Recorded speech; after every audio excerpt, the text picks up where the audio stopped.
On se retrouve pour une nouvelle vidéo en revue de livres parce que je suis en retard, clairement. Donc, on va pas faire une intro trop longue, ok? On va être efficace. Ok. Donc, je vais, comme vous avez vu dans le titre et peut-être dans la miniature, je vais vous parler de la célèbre saga du Peuple de l'air qui regroupe trois, trois tomes,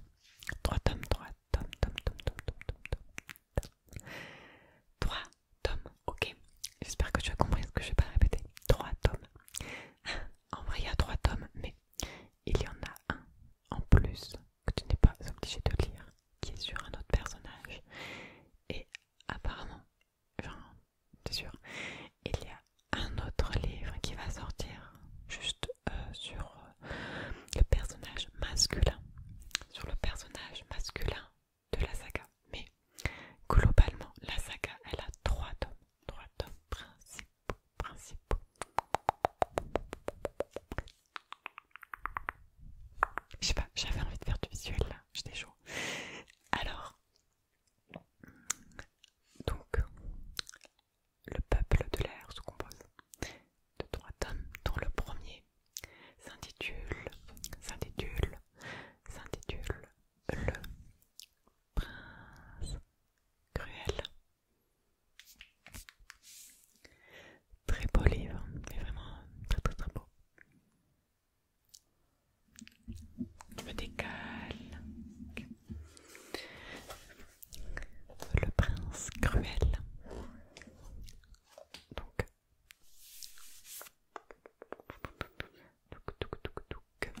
est-ce qu'on voit bien? Dites-le moi parce que moi je ne vois rien.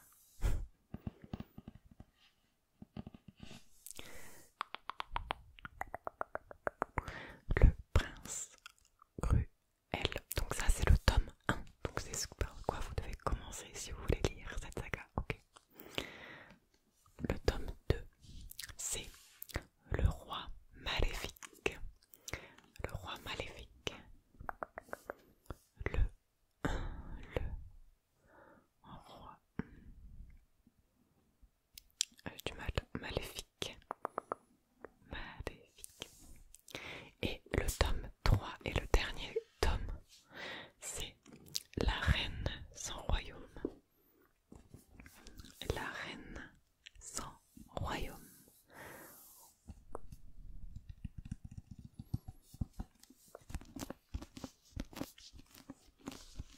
Je crois le tapping sur les livres, c'est un de mes préférés, donc. Mais là, j'ai pas d'ongle.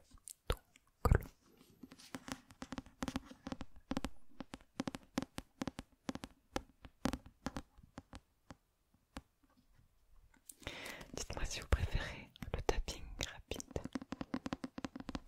le tapping lent.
c'est un livre qui a été une saga qui a été beaucoup appréciée et beaucoup lue et beaucoup influencée sur les réseaux et donc sur TikTok, BookTok, sur le BookTok et toutes les filles sont sur le BookTok, je pense qu'elles ont lu cette saga. Après, il y a des personnes qui ont adoré, genre beaucoup. Et il y a quelques personnes qui n'ont pas aimé. Voilà. Moi, pour ma part, c'est la première fois que j'ai lu de la fantaisie. J'en avais jamais lu. Du coup, je me suis dit, bah, pourquoi pas tester, parce que tout le monde a l'air de kiffer, d'aimer, nanana. Et de découvrir le monde de la fantaisie. La fantaisie, c'est un peu les elfes et plein de créatures cheloues là. Voilà, c'est ça, c'est des elfes, globalement. J'espère que je dis pas de la merde. Si c'est ça. Les fées, les elfes là, vous voyez? Ouais, c'est ça. En fait, oui.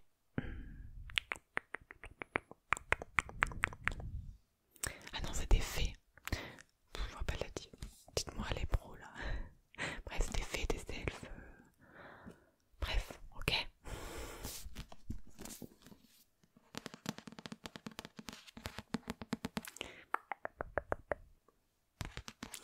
Et donc, il y a écrit en haut ici, numéro 1 des ventes du New York Times.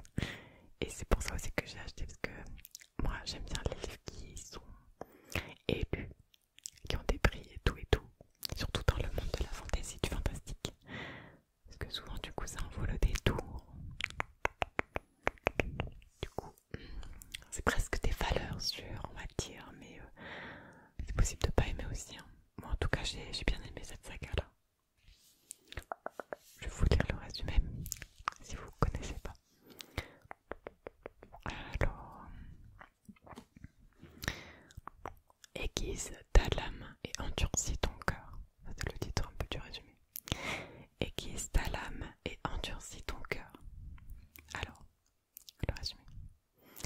Enlevée au monde des mortels lorsqu'elle n'était qu'une enfant, Jude vit parmi les fées, les créatures sublimes, immortelles et cruelles.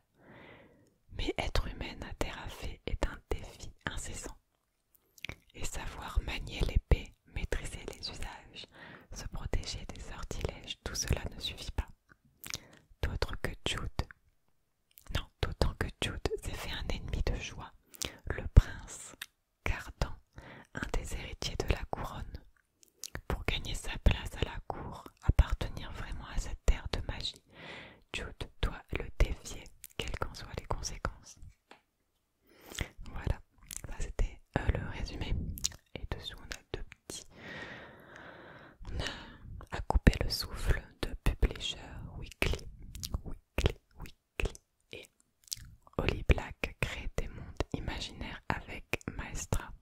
Cet ouvrage est le premier d'une trilogie et c'est tant mieux du New York Times. Donc c'est un livre. Donc c'est une saga très politique et très peu de romance, très peu de romance. C'est vraiment de la politique, d'histoire de couronne, d'histoire de qui va avoir le trône, qui va régner sur Terrafé. C'est super bien fait, bien écrit. Et les rebondissements sont cool. Et l'héroïne principale, Jude, est vraiment une héroïne dans la catégorie badass. Dans la catégorie des héroïnes qui se laissent pas faire, qui sont pas là, gnangnan, et qui se battent, etc. Donc c'est vraiment cool.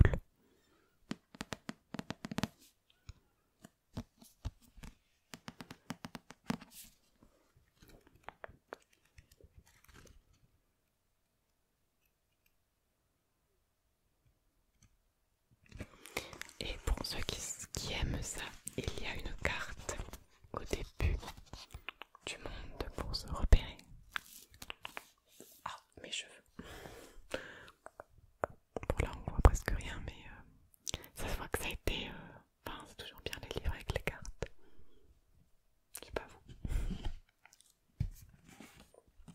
c'est des fées, c'est pas des elfes. Enfin, mais ils ont les oreilles pointues, je crois. Donc, bref, ça se trouve, les fées ont les oreilles pointues. Je vous dis que c'est la première fois que j'ai lu de la fantaisie. Et si vous voulez lire ce livre et que vous, comme moi, vous ne connaissez pas trop le monde de la fantaisie, eh ben, faites pas comme moi. En fait, à la fin du livre, il y a un... Comment on dit ça? Attendez, je vais trouver. Il y a des notes de l'écrivain, notes de l'éditeur avec toutes les définitions des créatures qui apparaissent dans le livre en fait. Et moi, pendant tout le livre, je l'ai lu en entier sans savoir ça. Et du coup, ben, j'ai pas du tout imaginé ce qui est écrit à la fin, quoi. Genre par exemple, un Barghest, Boga, un Brownie. Il y a quoi encore? Nyx, une Pixie, un Selkie. Bref, tout ça, moi, je savais pas ce que c'était quand j'ai lu le livre. Du coup, j'ai imaginé des trucs avec des pseudo-descriptions. Unseli, ben voilà. Du coup, il faudra que je le relise en lisant les définitions pour avoir les bonnes images, mais c'est cool aussi d'imaginer. Donc en fait, c'est l'histoire de Jude, de Jude, de Jude, de Jude, de Jude et de sa sœur jumelle. Donc Jude c'est le personnage principal et elle a une sœur jumelle qui s'appelle Taryn. Et en fait, elles sont mortelles, elles vivent dans le monde des mortels avec leur mère et leur beau-père. Leur père. Et elles se font enlever par un gars fait méchant et qui les emmène dans le monde Terrafé. Parce qu'en fait, dans le monde Terrafé, c'est des fées, mais c'est pas les fées genre la fée clochette. C'est vraiment c'est cruel quoi. Ils utilisent les humains, ils enlèvent des humains dans le monde des humains pour les avoir en tant qu'esclaves dans leur propre monde et pour pouvoir également procréer parce qu'ils sont pas très fertiles les fées. Donc voilà.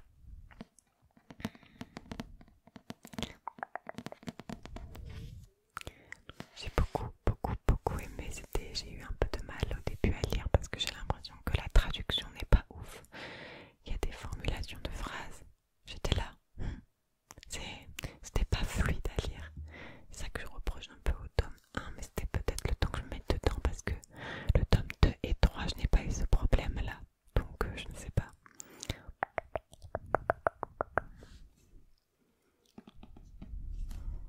Je les ai lus assez rapidement, hein. C'est très addictif. C'est pas du tout. Il y en a qui ont vendu ces livres-là en disant que c'était de la romance. Ce n'est pas de la romance, d'accord? Il y en a un tout petit peu.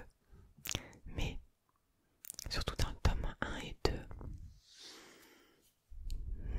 il n'y a pas de romance, c'est vraiment de la politique. Genre qui c'est qui va gagner le trône et tout. Et forcément Jude elle est dedans et tout. Donc c'est super. Et donc ces livres-là sont racontés à la première personne sur Jude du coup.